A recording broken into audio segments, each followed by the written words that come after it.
Well, folks, we're visiting today with Mitchell and Crystal Simpson. They are the co-owners of Outlaw Tackle Company, LLC. They're based out of Braxton County, West Virginia. Mitchell, Crystal, thanks for being on the show today. Thank you. Thanks for having us. Yeah, I can't wait to learn more. I'm a fisherman myself, so I can't wait to learn more about Outlaw Tackle Company. Positively West Virginia. Positively West Virginia.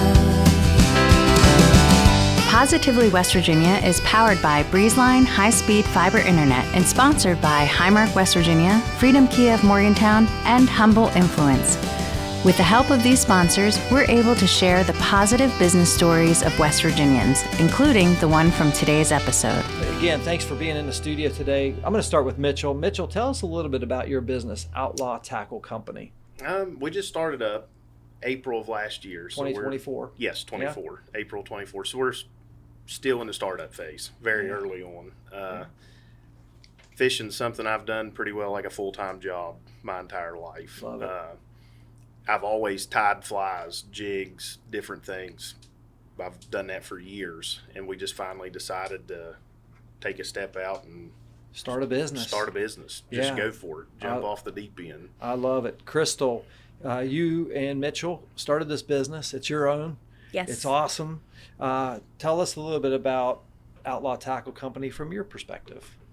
It is just a means to, I would like to be able to stay home with our kids. We have a 17-year-old boy, a 10-year-old girl, and a 7-year-old girl. Awesome. That are very much a part of the business as well. That's great. So I would like to be able to be home more with them.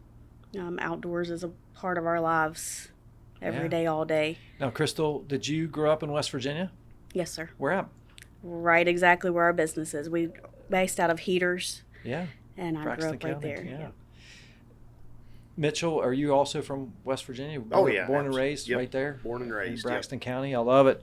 So tell us a little bit about, why you started this business. In other words, Crystal gave us the background of wanting to stay home with the children. I love that. That's great, and that's a very noble calling. But what provoked you to say, I'm going to do this?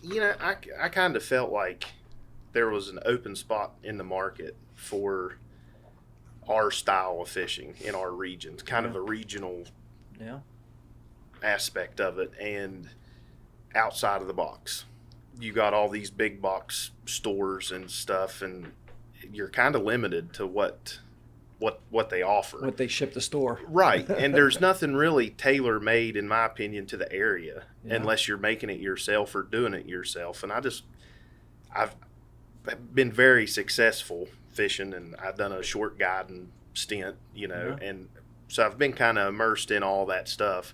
And I just wanted to be able to offer everybody else something different, something the fish is not conditioned to. Almost like a niche in the marketplace. Yes, it's absolutely a niche. Yeah. So tell us a little bit about the actual products that you make. What are you doing? Well, we do a little bit of everything. Okay. We do soft plastics is probably our mainstay. Okay. And we're a trout company at heart. We do musky stuff, smallmouth stuff. Yeah. Multi-species, but at heart, we're trout people. Yeah. That's what I've grown up chasing. That's my favorite thing. Yeah. But I pour all the plastics. I collar the whole 9 yards. Scent, I create all my own scents. I do not use store-bought scents. Amazing, yeah. Right down to rendering salmon egg oil out of salmon eggs that I harvest every year out of New York. So I bring the eggs home, cure those eggs to make them shelf stable, render the oil out of that, and then mix that into my soft plastics. No kidding. And that I know of, that's the only soft plastic egg that is scented with an actual true salmon egg scent. Amazing. Yeah. How did you come up with that idea? Years of trial and error. I would bring eggs home by the pounds and just wreck them, ruin them, trying to figure out how I could incorporate that scent into something that would stay on the hook. Yeah. Salmon eggs has been a mainstay trout bait forever. But it's like anything, it's only as good as long as it's on the hook. Right, and absolutely. One of the problems with a traditional salmon egg is they're very soft. Yes, extremely soft. And when you make a cast, especially a hard cast, typically you see the the hook landing in the water and the salmon eggs Yes, landing absolutely. 15 yards downstream. So I was able to come up with a very durable plastic, and I mixed 2 different types of plastisol additives to get the firmness of the egg that is not too firm, But yet also looks realistic. very realistic. And you're able to, it's nothing to catch 6-8 fish off of one single egg. Wow. As opposed to going through a whole jar A of whole salmon jar. eggs. Yes. And you got a $6 jar of salmon eggs that you Well, fish out in a day's time. Well, that's pretty cool. Well, it sounds like you've created a real solution to a problem that exists out there. Yes. And I'm not going to say created. It's been here, but it's in the Pacific Northwest Yeah. and in the upper western New York regions. Those people's been doing it for a while. Yeah. And I just kind of brought some of those techniques and made it your own down in here. West Virginia. Yes. So, Mitchell, I got to ask you, where are some of your favorite trout streams? Here in the state, Yeah. I fish a lot of wild fish, a lot of tiny, unnamed creeks. Yeah, little runs and yes, a lot trenches. of tributaries. Very to your, secretive. Yeah, yeah, a lot of our wild trout. We try to protect those as best we can. There's nobody coming back to put more in next week, so catch and release. Absolutely, yeah. Now we catch and keep fish, our stock trout. I have no problems with. We eat a lot of fish, but our wild fish I try to really take care of. Those are mainly like native brook trout. Yes, yeah, and we have some around around home. We have some wild reproducing browns left over. Really? It's dwindling. It's not like it used to be, but there's still a few here and there. Why is that? Just the environment? Is it encroachment from humans? What is it? Encroachment, a lot of, and Trout Unlimited was a major resource. They supplied a lot of fish to creeks that people never knew about, and a lot of what we're running into now is private land issues. All these coal companies, timber companies that had these massive tracts of land that was, in a sense, public land. Yeah, nobody was really policing them. Right, so yeah, to speak. Yeah. Not public, but sort of public. And now they're all leased out to hunt clubs, and which, Trout Unlimited can't access the waters anymore. So we've lost out on a lot of that kind of thing. Yeah, very interesting. So you started the business in April or so of 2024. Yep. How's it going? Far more than what I could ever expected. We never imagined it would take off. No. As quick as what it did. Yeah.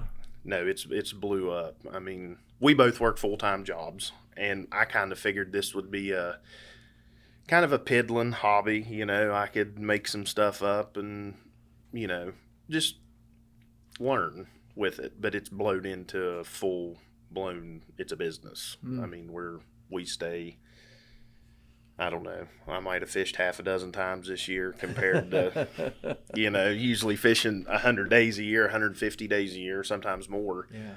And to making baits. Well, Mitchell, what's that like? I mean, obviously it's affecting your ability to get out there, but you're also working in your passion. It is. I'm not going to say, it's a grind. There's no doubt it's a grind because you go to your real job and you do that for your 48 hours a week. And then you come home and, starting out it was super fun in the experimental stage because you're trying to create this and make that. But once you have a base of products down that's, where you need to be, then it becomes repetition, and putting more out. How can you get faster? How can you make more, up in the production? Well, talk a little bit about sales. I mean, where are your products available right now? Without having a list, I wouldn't. Maybe just a couple of examples. We got Middle Mountain Sporting Goods in Elkins, Smart's Outdoor Services in Heaters, the Y-Mart right at the split there in Cowan between Williams and Cranberry. Yeah. That store does really well. Colville Outfitters in New York. So it's more than just West Virginia then? Yes. We're New York, Pennsylvania, Virginia, and West Virginia now currently. It's really, bloomed into. That's great. We're in 3 different stores in Hinton, West Virginia. Oh my goodness. Yeah. Okay. Probably right around 16 to 18 stores we're wholesaling to right now. I love it. Yeah. This is Positively West Virginia. We'll be right back. In a world obsessed with leadership, what if the real key to success is followership? We hear it all the time. Be a leader, take charge. But what if the most impactful people aren't the ones leading from the front? In Humble Influence, I explore how humility, collaboration, and shared purpose empower followers to create meaningful change in business, organizations, and relationships. Discover the strength of true followership with Humble Influence. Folks, we're back. We're visiting with Outlaw Tackle Company, the founders, Mitchell and Crystal Simpson. They own the company. And Mitchell, Crystal, this has been an awesome interview so far, and I'm just intrigued by your business. I have an interest in it. I'm a fisherman myself. I love to trout fish. I love to fly fish. Yep. I love to bass fish. That's my real passion, is bass fishing. And so you brought some products, Mitchell. Yes. Just some examples. Maybe talk a little bit about the soft plastics you're pouring there, and then maybe some of these hard baits too. Well, our soft plastics more towards our bass or smallmouth line of things. We have like your fluke style baits. Yeah, you can hold that up to the camera there. 3.75 inch fluke style. That's great. In about 8 different colors, and we have a Helgermite, a 3-inch Helgermite style bait. That's very popular in West Virginia. Extremely. Yeah. That's just a fish catching fool. Yep. And our hard baits, I buy the blanks and then I do the custom painting myself. We do walking baits. We do small glides, bigger glides. Those are very popular right now with bass fishermen. Extremely. Yes. This is, and that's kind of some of the things that we're targeting too, is what's hot right now. You know, a lot of the fishermen go through stages. It'll be a glide bait thing, and then it's a whopper plopper top water bite. Yeah, just like what we see here. Yeah. Yep. That's a great looking bait, for sure. That's probably a top water. Yes. That's probably one of our top fish producing patterns That's for great. us. Yeah. Personally, that's it's awesome. what we fish. Absolutely. But it's been really well. And another thing I've tried to do is the price of these baits is outrageous. You mean from national manufacturers? Right. Right. Yeah. Yeah. From the whole picture standpoint, you can get absolutely wild. Some of these baits are $100 a piece when you're talking about glide baits. Mm-hmm. And I've tested every one of these blanks get tested before it goes out of my shop. It gets painted, it gets clear coated, outfitted with hooks, top of the line snap rings. I mean, I don't skimp on anything. That was one of my biggest pet peeves, was you go pay $15, $18 for a bait and it's got a 10-cent hook on it. You got to swap them out, put And some you gotta- Gamakatsus or something like that. Yeah, on it. exactly. What kind of hooks are you using? These are VMC cone cuts. Yeah. Some of the best you can get. Yeah, and that was one of my biggest things, was like when I got into this, and they're all 2X heavy 30-pound snap rings. That's another thing. You buy something, we catch a lot of muskies on those ploppers accidentally, and smallmouth fishing.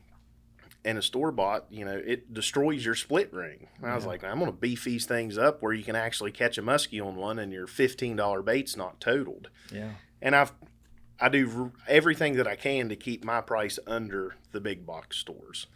We sell our ploppers at $10 to $12 a piece on the 2 different styles, compared to 15 to 18. Yeah, that's and very it's cool. far better components. And that was without one a of our doubt. biggest things going into this, is we wanted to be able to target all ranges price-wise. He's been in the store with Sure, $5 in your pocket but needed something to fish with, absolutely. and it was very low quality. Yeah, that's a great mission for sure. It is. It's stepping outside of the box and offering something at an affordable level in this industry. And usually a really good product in this industry is not very affordable. Yeah. I'll ask this question of both you guys, and I'll ask Mitchell first, but what's one of the most interesting things that you've come upon since starting a business that you thought, wow, I never saw that coming? Probably just the taxes and keeping up with all that stuff, to be honest with you. That's been a nightmare we've got a federal sport fishing excise tax I got to keep up with, and I have West Virginia state sales tax I got to keep up with, and some of the shows and stuff we do, some of the cities have different taxes. And you have to have a fees. different insurance for some of the different shows for your table. That was something. So it's that all been a learning experience. Yeah. That was something I never thought of. Yeah. That was kind of like, wow, Wow. kind of sucks. I thought it would be gotta- easier than that. Right, Yeah. sure, Just absolutely. yeah, I got a good product. I got a market for it. People want to buy it, but then you got to jump through all the hoops. Right, there's a lot of hoops to jump through. Yeah. That was one. That's interesting. Yeah. Is that your thought as well, Crystal? He does all of the the business end. yes. You're there to emotionally support them and I do. encourage them. There's still a house and there's still kids and Yeah, but I do a lot of the packaging and making sure that that's so cool. Labeling stickers and labels and everything is printed and That's so because important. we do it all ourselves. Yeah, that's part of the brand. It is. Yeah. You know, you have a great product, but if you don't have good packaging and the Sure. labels aren't on there Yep. correctly and so forth, that's a big part of it. So that's really cool. Do you now you mentioned you have several children helping out in the business. Is that it's you two, Crystal and Mitchell? But do you have any other employees helping at this point? No, No. it's Yeah. just us. Okay, that's cool. Oh, that's great. So we talked a little bit about the geographic. What would you say is your biggest market? Is it the trout side of things? Is it the bass fishing side? Is it soft plastics? Is it the hard baits? It's definitely soft plastics at this point. That's your core. But yes, that's our core. But it's kind of We've only had the hard baits launched. just about a month ago. Okay, Is when the hard baits. I mean, Wow. And we've been fishing them. you're a doing lot. an amazing Years. job. Those paint jobs are incredible. Well, we don't sell anything that I don't catch fish on. Yeah. And I don't mean run down to the pond and catch a bluegill. If I can't consistently catch fish on, I could make 35 collars of a whopper plopper style bait, and 3 of them catch fish. And that's one thing you run into when you go into a store.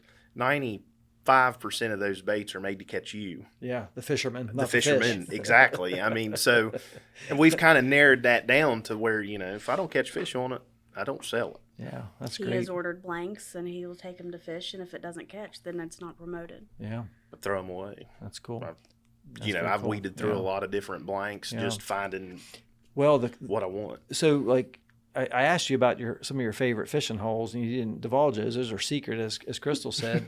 But and that's cool. But like for bass fishing, where are you trying these baits out? Is it like there in Braxton County, like Sutton, no, Burnsville, we fish all over. Somersville? A lot of we're more smallmouth oriented. Yeah. Streams? Rivers, streams, rivers and creeks. streams, You yeah. know, That's I great. prefer moving water. I'm Yeah, not much of a that's lake great. guy. Yeah, current. But we fish Taggart River, we fish Elk River, both ends of Elk, the upper side Yeah. and below the dam. The great. Little Canal, the Canal, we go down and fish the falls quite often. Yeah, that's great. I mean, really, we fish it all: Golly, Cherry, South Fork of Cherry. Very cool. And then as far as our normal stomping grounds for the trout, just outside of the wild perspective, is we fish the tailwaters, Sutton, Summersville when they're stocking in the spring. Yeah. Super productive areas. It's great. And you can get into multiple species too. You're not limited to just trout. We catch a lot of walleye, catch white bass, and different things. Well, it's pretty cool that you're field testing these baits. Like you said, if you don't catch a fish on it, you're not selling it. You're not taking it Absolutely. to market.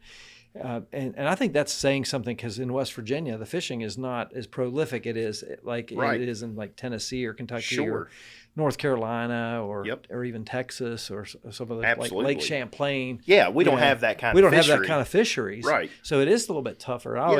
I competed a lot over the years with the West Virginia Bass Federation, and our state teams would always do very well against the Eastern region, Right. the Mid Atlantic Division, Yep. against Maryland and all these, because our fishing is tough. You guys got to fish for them. You gotta You got to go fish. find them and catch them. Yeah. You're not pulling up on 150 schoolers busting bait in the middle of the lake, right? Exactly. Yeah, So absolutely. I think that even says for the person who may be listening to this that's not familiar with fishing, I think it's a great testament for you to make sure that you're putting something out there that actually works. Yes, And I it's think that's- I absolutely think run that's through super the cool. ringer. I love it. And it's not just by him who will catch anything you put him on. It's friends and family that Yeah. it's Sure. saying, here, Your field take testers. this. Yes, field They are. testers, yeah. Our boy and his buddies are excellent Yeah. promoters to take out and see what they can do. I love it. This is Positively West Virginia. We'll be right back. Stay connected with an unbeatable deal from Breezeline. Voted best in Mountaineer Country for their reliable, high-speed fiber internet for a low cost, Breezeline is the best gig in town. You know, here at InnerAction Media, we rely on high-speed internet every single day to ensure we can deliver the best content possible for our clients and when we publish Positively West Virginia each week. That's why we use Breezeline. It's affordable, fast, and they're great people as well. Learn more about Breezeline's internet, TV, and mobile options at breezeline.com. Folks, we're back. We're visiting with Mitchell and Crystal Simpson. They're the owners of Outlaw Tackle Company. Guys, let's jump right back in. You're doing a great job. How do you get the word out there? Like, in other words, how do you attract new customers? Mostly social media. Yeah. Which we're learning as far as the Facebook. Yeah. Trying to do some YouTube videos, the TikTok videos. Yeah. It's just trial and error.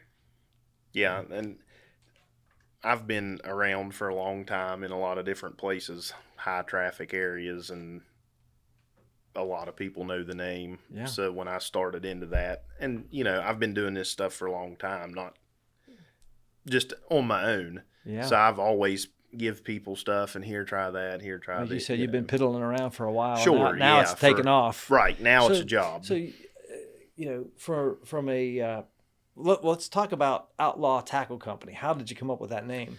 Well, I'm ready for a story now. Early on in I was 17, 18, 19, 20. I was an outlaw, hardcore. I mean, I no need to deny it. I run and caught and killed, and you know, that was a lifestyle. And I got in a bunch of trouble with that, with the game wardens and whatnot. And I was just kind of dubbed, you know, I was the outlaw around home. And so I just run with it. I mean, that's still, may not be proud of all those things, but that's still Let's be part clear. of it. You said kill. You're talking about killing wildlife. And Oh, right, yeah, deer. Mostly deer. I always want to clarify I used to kill a lot of deer, Yes, and you know, that's frowned upon by Sure. a lot of people other than insurance companies. That's I'd right. say they liked it, but Yeah. you know, that's a part of who I am, who I was, Yeah. still am from time to time. You know, sure, Absolutely. It's and I run with it. And that's kind of a running thing around home, and outlaw, renegade, and That's cool. I just stuck with it. That's what most people know me by. That's great. I love it. So going back to the business then, you know, when we think about attracting new customers, we talked about that for a little bit, but you mentioned shows. Mm-hmm. Like what are the shows that you're referring to? How does that? Because I hear like a lot of small entrepreneurs come in here. They get their start. Maybe it's a baking company or candy company. They start with these shows. Right. Talk about what that means to you. Well, we do like the Charleston Hunting and Fishing Show last the year. West Virginia. Yeah. Yeah, the West Virginia Expo. Yep. Morgantown. We done the Morgantown show. Hunting and fishing.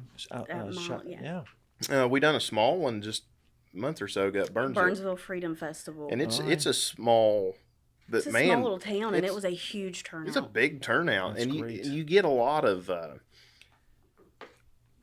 one-on-one interaction with people that you don't really get by posting a video or a TikTok, or you know, you can actually stop by the booth, and I'm going to tell you, I might offer 5 callers, but if you're fishing on cranberry in March, man, you need this. Or instead of telling the truth about what they need. I'm going to try to push you towards what I think you need. I'm not just trying to sell you baits. And at Burnsville, he had a rod set up with his hard baits and offered, say, go down there and throw it. See how you like it. I let people what it feels. Test them. Go throw it before you spend, like the big glide baits are $25, which is a very attractive price on a glide bait. But before you drop $25, go down, throw it in the river. See how it looks in the water. If you don't like it, don't buy it. And, you know, that was really neat to be set up so close to the water where people could actually get to work the bait themselves. Yeah, that's and I really didn't have anybody that worked the bait not buy one. So Really? that's saying something. Yeah, it's like test driving a car. Yeah, you know, absolutely. Get behind the wheel. Sure. And try it out. you can't do that at all these shows, but, you know, where it's available, I'm more than glad for you to throw it before you buy it. Yeah, I think that's really cool because you're a personable person, you're a personable couple, and I imagine just getting out there talking with the customers, you learn a lot too. It goes a long way. You do. You do learn a lot. We're just a name and face behind a computer screen a lot of times. And by word of mouth, it has gotten out. So people come up to your table and say, hey, I've seen you all. I've seen your product, but it's nice to meet you. Yeah. Crystal, how's that make you feel? I'm proud of him. Yeah. I'm very proud of him. That's awesome. He has done an amazing job. And the paint schemes, it's all by hand. He has a few little stencils. Like little templates. Yeah. That he'll just do the even line with. So how do you do that? Is it with an airbrush? Airbrushed, Yeah, yep. They're like art pieces. It is. It's a lot of layering, and less is more. Mm-hmm. I learned that pretty quick. Yeah. Because you want to really lay the paint to it and make it look good, but it's layers and different color variations in layers to get those. And it's fascinating again for the folks who aren't fishermen and fisherwomen. What you're trying to do is take a piece of plastic, Yes, and mimic something that's actually alive. Yep. It's prey for the bass or whatever to come up and hit. So part of angling and fishing is getting something that is live in nature, as one of God's creations, to trick it into biting something that they think is alive, but it's really not. That's Right. pretty cool. It is. I've probably put as much time studying behaviors, habits, and food sources that I have actually fishing for the fish. You'll learn so much more if you watch the fish and watch what they do, watch How your they bait behave, fish, yeah. how they act, what they're doing at what times of the day. Yeah. There's It's really interesting again for those who aren't anglers. Fish react to a lot of different things. Yes. I mean, environmentally, high pressure system, a Yes. full moon, Absolutely. Temperature, Yep. water temperature, air temperature, Yeah. wind. Yes. I mean, all these things have an effect. Season, Yep. time of the year, all those kinds of things, and so all that has to come into play. Yes. But at the end of the line is a bait. Yeah. Ultimately, that's gonna. There's a lot of factors working against you when you start into this. So, Mitchell, as far as like growing your business right now, what's the highest level challenge you're facing? Time, without a doubt, would be time at this point, between both of us working full time and the business exploding how it has. There's just Kids not still enough. having their lives with sports. Right. And just We still, to balance it all. yeah. Yeah. We still play softball and go to baseball. We still got to do that normal life. You're doing too. life, but then you're running a startup business. Right. Yes. That's something that's taken off. Yes. So, Yeah. I guess the question is, have you given any consideration of like when that time will come, Crystal? I'm talking to you as well. When you say, "Hey, I would like to be able to spend more time with my family, and we'll work on this business, and maybe we can transition from full-time job to this is our full-time job." Have you given any thought to that? We have. We're pretty quickly approaching the point where I'd say that we can get her home. We're getting really close to that. We won't pull the trigger without being absolutely confident. Right. I'm not making any. Yeah. Oh, you sure. know. Well, the reason I asked the question, I think that's the $1 million question Sure. that most small businesses face. You Yeah. start something, and I often say this, it's very easy to start a business. You have an idea, okay? And most ideas fail. That's the statistics, not only in West Virginia, but across the country. And I feel like most of the reason that is because they fail to address a problem that exists in the marketplace. And that's really what a business exists for, is Right. to solve a problem that somebody has. Yeah, fill a and, need. And we've already talked about that. Mhm. You've solved a couple of problems Right. with the products you're creating.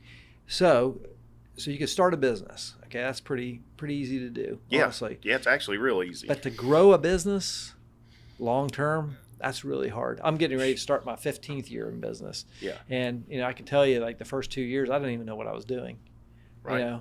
And now we have a pretty well-oiled machine, and it's we've got a great team, we've got great people working here, and now it's really starting to take off after 15 years, Right, or yeah. 14 years. So the point is that you know, that's why I asked about the question, will there be a time, have you thought about it? Because I think that is what a lot of entrepreneurs who are starting businesses up, they wonder, like, when can I hire my first person? Kind of your, When can I quit my full-time job? I don't want this just to be a side hustle. This is my Right. passion. This is what I want to do. So I think that's a great conversation. I appreciate your feedback on We've that. definitely discussed it, and we're getting close to her. Me, I'm not so sure about. I've spent a long time where I'm at. Yeah. I've got 16 years in, and Health insurance is a huge insurance. Yeah. thing that that kind you of have to thing. always consider. You have these safety nets, right? Sure. So think about that. I know for myself personally, my journey was, every time I took a promotion or a pay raise, it took me further from my dream of owning my own business. Yes, absolutely. So, Yep. and it seems like it kept getting further and further away from, reality until I finally, Right. back in 2011 said, I'm going to do it. This is what you done. This is what I'm going to try it. If I don't, I'm going to run out of time. Right. Yeah. And I think that's the encouragement that I have for people is that, if you feel that calling, if you feel that's what you're called to do, and you have to do it. There is a certain amount of unknown that goes in with it. Like, Yeah. what are you going to do, or what are we going to do? Or, Of course. But, I mean, you just got to do it. You got to do it, yeah. And if it don't work, it don't, try Exactly. again. That's what he decided this, and it was spring break. Our kids' spring break of school last year. And within the first week, we had 1 or 2 stores. Too. When I decided that, I was like, well, I'm going to kind of put some fillers out there. I'd been see. fishing the baits, but just see what, in that first week, actually I took the week off to turkey hunt and ended up making baits and never did turkey He hunt. hasn't turkey hunted in 2 years I now. haven't turkey hunted in 2 years. Welcome to entrepreneurship. Yeah, no doubt. But we looked at each other at that point and said this could potentially be something. Yeah. That's great. The opportunities there. So I'm going to ask this question of both of you. What's the vision long term for the company? I'll start with you, Crystal. Vision long term. As big as he wants to take it. He has the full reins with this. Yeah. We're in a very limited space at the moment. The shed that we make everything in has been a fur shed, has been Built some bows. in it. You're running out of space. We are running Yeah. out of space. Mitchell, what's your long term vision? Honestly, I mean, you have a bunch of different visions or thoughts of what could be, and I just kind of want to go with it. Yeah. See where it goes. How about like a reality TV show like Duck Commander or something like that? I years ago I was into some of the reality TV, Yeah, and I just that's not for me. I just want to put out a good product and that people catch fish on. That's a good feeling. When I get a picture, I get, especially these little fellers on Facebook, I get pictures of these little guys holding up stringers, trout with my eggs. That's awesome. That's one of our biggest joy is you've The got mom and kids. dad talking about the big baits. So we lay the small plastics on the table Yeah. and pretend to sneak one to the little ones and tell them put it in your pocket. They've all got lizards in their pockets. They've got, and everything we make a else. lizard. I don't know that we Well, have one. That's pretty cool. They probably take that home and treasure it. Oh, They I'm do. sure. Yeah. And you tell them if you catch something, make sure and send a picture. That's cool. And we start getting random pictures of these little kids with, And that's cool. That's and it's really neat. starting the addiction. Yeah. Yeah, there's so many other things kids they could could be be in. into. I have a little slogan. If you steal this, I'll have to come after you, Mitchell. But it says, "Less screen time, more stream time." Absolutely. Because Yes. that's what we need right now, It is. especially with these young kids. I know I have a little 5-year-old grandson, and I'm trying to teach him.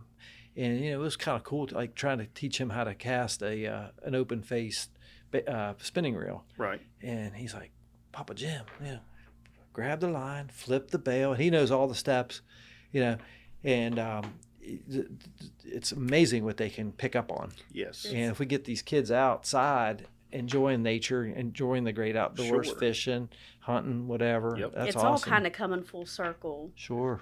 The 10-year-old got to take her a big river trip yesterday. Yeah. Oh, And very cool. We fished a head elk yesterday, and held her own. she done it. She fished about 4 miles of rough water with us. The water had bumped up about 1.5 feet. And, Yeah, with all the rain and yeah, stuff. it wasn't raging, but it wasn't an easy trip. I was tired. Yeah. And she made it. That was her first big, long, 9-hour trip on the water. So. That's cool. That's cool.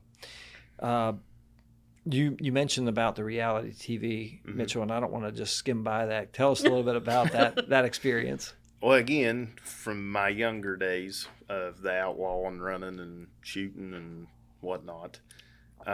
Killing deer, lots of deer. I got a call from Burbank, California, wanting to know if I wanted to be on a reality TV show. And they had sent some scouts into central West Virginia looking around. And my name had come up several times.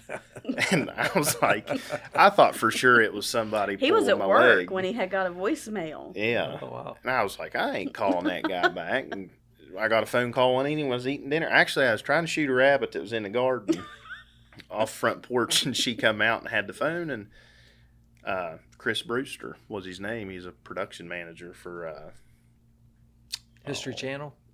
No. Well, the original productions. Yeah. Oh, I see. That was in contract with the History Channel. Yeah.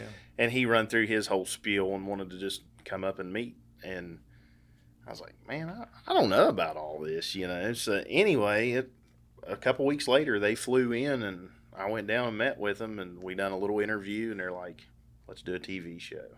So we done on ginseng. And originally, I was hired on to be a fur trapper, which is what I was doing at the time. Yeah. On a pretty big scale. And their production team wanted to push it more towards the ginseng type deal, and so we went with that. And it was an interesting couple of years. I think we done 2 seasons worth on the History Channel, and it was interesting. It had its place. What was the name of the show? Appalachian Outlaws. Appalachian Outlaws. My company, Outlaw Tackle, is not any way related to. Yeah, that's your nickname. That's just what it was that's how long you're known. before. Yeah. Yeah. So we just kind of went with it. That's really cool. Can folks still find those shows out there on the Yes. internet and stuff? Oh, yeah. I'm You gonna have can to check- Google on I'm gonna have to YouTube, check it or out. it's still on the History Channel. Yeah, they still rerun it from time to time. It's all over YouTube. And That's Our great. kids are quite amazed that yeah, Dad's on TV. Was on TV. Yeah, That's awesome. That's awesome. Well, thanks for sharing that with us as well. You guys, there in Braxton County, you're starting a company. You're really taking off. You're leading in business. You're leading your customers. You're leading your family. What would you say, Mitchell, is one of the most important leadership attributes in business today? From my standpoint, with where I'm at, it's keep grinding. Keep grinding. Keep grinding. Yeah. You just got to keep hammering it out. I mean, and I had that going into it. I sat down with my dad and talked to him about it, and I told him it's going to be rough. It's going to suck. I'm not going to get to fish. I'm not going to get to kill them spring turkeys. There's going to be a certain amount of sacrifice to get to where I want to be, but you can't stop. You can't just give up and go fishing because the conditions are right. You got to fill those orders and keep grinding. Yeah, that's amazing. Crystal, how about you? What's one of the most important leadership attributes today? I truly I don't know, just keeping it all in balance. That's Supporting good. him with on the backside as much as possible. Yeah. Because I don't do the pouring, I don't do the painting, but just She's- trying to make You've painted everything some else boats. come together. Yeah. She's It takes kind of support for someone to be a leader. she kind of holds it together behind the scenes. Yeah. I You love know, it. the house and the family, It's the great. kids. That's teamwork It right there. It takes, without her doing what she's doing on the home aspect, I couldn't do what I'm doing in the shop. We have a huge support system family-wise that Yes. That's cool. makes it easier. Wonderful.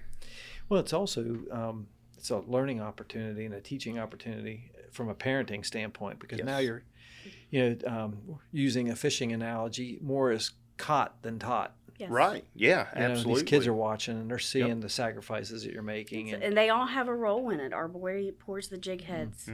The girls great. help label, help sticker, help package to earn their money. Yep. So it's That's all, we all pile in the building and make a day. I love it. I will ask Mitchell this question. What's one piece of advice you would give to somebody thinking about starting a business here in West Virginia? Do it. Go try it. And pay your taxes. Very important. It is very important. And just grind on it. Yeah. If you want it, you got to want it. Yeah. That's the one aspect. Like in your mind, you think you want something, or it's easily attainable, but it's probably not. But you've got to want it. Yeah, I love it. That's my advice. I love it. It's fantastic advice, guys. We've covered a lot in this interview, and I appreciate you opening up your story and just really sharing it with us. The story of origin and how you got started and everything about your business. It's been very interesting, I think, for our audience, for sure. Is there anything else you think our listeners should know about your story, either that of Outlaw Tackle Company or your personal story? I don't think. I mean, just give us a call, message us, email us. Yeah. If you got any questions, well, as we close out our time, Mitchell, what's the best way for people to learn more about Outlaw Tackle Company and maybe even get in contact with you? Facebook, Outlaw Tackle Company. Send a message and we will get back to you. Sure, okay, absolutely. Our email, Outlaw Tackle LLC. Outlaw Tackle LLC at Gmail. Yeah. That's a good way. We do a lot of Could folks buy your products online? Yeah, we do a lot of sales through Facebook. Oh, okay. And We don't have an actual TikTok. website. Okay. I have a website bought, and I'm piecing it together. You can look it up. I haven't launched it yet. You can see it online. But but Facebook would be the best way. Yes. We'll make sure we have links to that in the show notes, as well as when we publish this episode, we'll make sure we give you guys a shout out. Yep. And just because you don't see it online, don't hesitate to message if there's something that you're interested in or a caller you would like to see, or Yeah, absolutely. it's all customizable. that's great. That's wonderful. Our guests once again are Mitchell and Crystal Simpson, the owners of Outlaw Tackle Company. Guys, it's been a great honor for us to have you here in the studio in Morgantown. I love your story, and I want to encourage you to keep up the great work. It'll pay off if you stick with it. I'm positive of that, and I just want to leave you with that encouragement. Well, we appreciate you having us. Yeah, absolutely. Folks, that's a wrap on another episode of Positively West Virginia. If you or someone you know would be a great guest on the show, drop us a line on our website at positivelywv.com. And of course, we appreciate your encouragement, sharing the great stories of those like Mitchell and Crystal Simpson with Outlaw Tackle Company, and just giving us encouragement along the way as well. We really do appreciate that. On behalf of our entire Positively West Virginia team, including our producer today, Mr. Jimmy Murray, who's also a world-class turkey hunter over there behind the controls. I'm your host, Jim Matuga. Stay positive, West Virginia. We'd like to thank our partners, Highmark West Virginia, Freedom Kia of Morgantown, InnerAction Media, Humble Influence, and our studio sponsor, Breezeline, for helping to share these positive stories. If you'd like to become a sponsor of the Positively West Virginia podcast, visit positively.wv.com/sponsor.